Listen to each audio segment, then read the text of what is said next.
we will continue chapter number 17 natural resources. Clear everyone?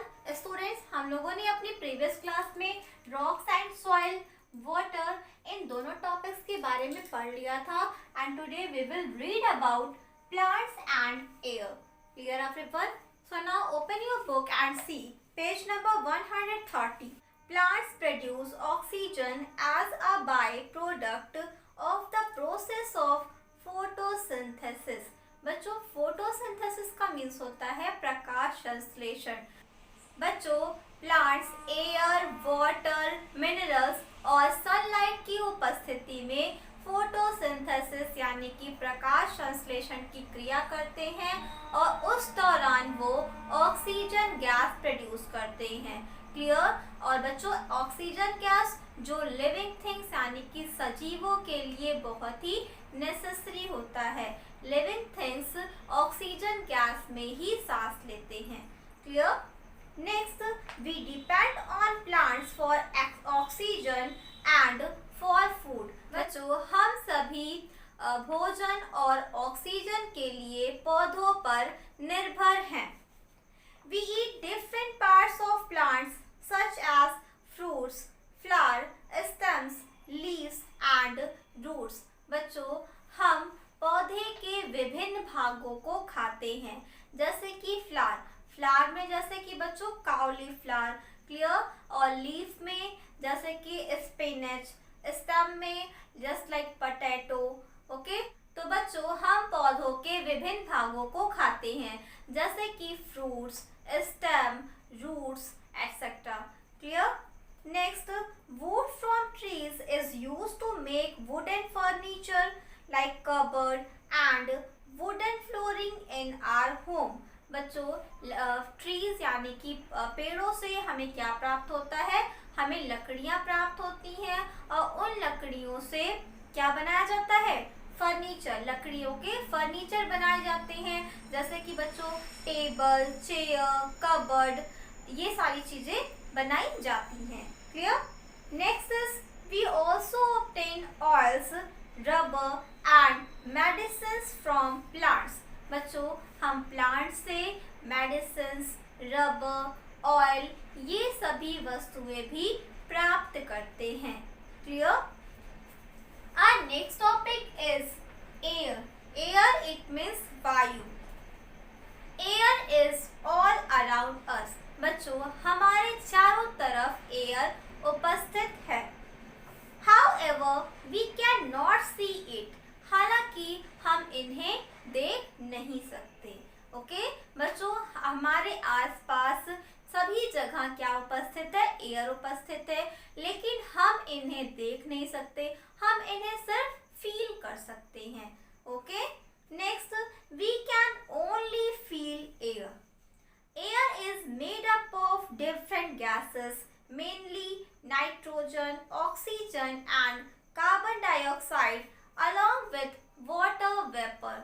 बच्चों air यानी कि वायु डिफरेंट गैसों से मिलकर बनी हुई है जैसे कि nitrogen, carbon dioxide, oxygen as well as water vapour. Water vapour it means बच्चों जल वाष्प. ठीक है, तो एयर में ये सभी गैसें उपस्थित होती हैं. Oxygen in the air is necessary for respiration and combustion. बच्चों एयर में उपस्थित ऑक्सीजन गैस रेस्पिरेशन यानी कि श्वसन की क्रिया और कंब्यूशन इट मीन्स बच्चों दहन की क्रिया. श्वसन और दहन दोनों की क्रिया के लिए नेसेसरी यानी कि आवश्यक होती हैं. क्लियर? जैसे कि मैंने बच्चों आपको बताया कि ऑक्सीजन गैस में लिविंग थिंग्स सांस लेते हैं. ठीक है, तो सांस को अंदर लेने और उसको बाहर छोड़ने की क्रिया को ही हम रेस्पिरेशन यानी कि श्वसन की क्रिया कहते हैं. क्लियर? और बच्चों किसी भी वस्तु को जलाने की क्रिया को ही हम दहन की क्रिया कहते हैं. क्लियर? बच्चों अगर हमारे आसपास ऑक्सीजन गैस उपस्थित नहीं होगी तो कोई भी वस्तु जल नहीं सकती. क्लियर? तो इसलिए बच्चों दहन की क्रिया के लिए भी ऑक्सीजन गैस आवश्यक होती है.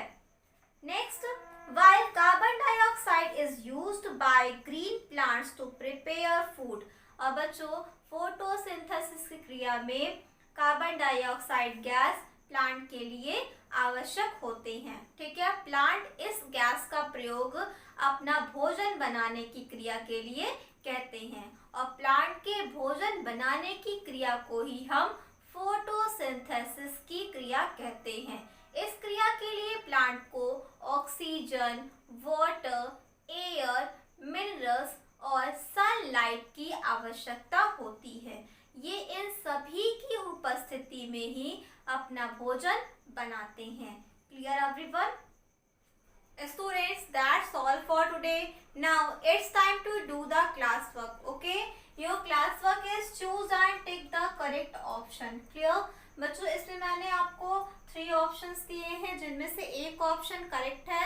आपको उन एक ऑप्शन को करेक्ट करके इस फिल इन द ब्लैंक्स में फिल करना है। Clear? Okay, our first statement is the resources we obtain from nature are called dash resources. बच्चों, वो रिसोर्सेस जो हमें नेचर यानी कि प्रकृति से प्राप्त होता है उन्हें हम कौन से रिसोर्सेस यानी कौन से संसाधन कहते हैं? यस, उन्हें हम नेचुरल रिसोर्सेस कहते हैं। Clear? Natural resources it means प्राकृतिक संसाधन। Okay, next is dash obtain minerals from the soil. बच्चों, सॉइल से मिनरल्स कौन प्राप्त करता है? एनिमल्स, प्लांट्स या human being? Yes, the correct option is plants. Plants obtain minerals from the soil. बच्चों, पौधे ही सॉइल से मिनरल्स प्राप्त करते हैं। Okay, next is that soil is made up of bigger soil particles. बच्चों, कौन सी सॉइल बिगर soil particle यानी कि बड़े मिट्टी के कणों से मिलकर बने हुए होते हैं? Yes, the correct answer is Sandy soil. SANDY, Sandy soil it means बलुई मिट्टी। Next, dash is the top most layer of the earth crust. बच्चों, भूपर्पट्टी का सबसे ऊपरी भाग क्या कहलाता है? भूपर्पट्टी का सबसे ऊपरी भाग सॉइल कहलाता है।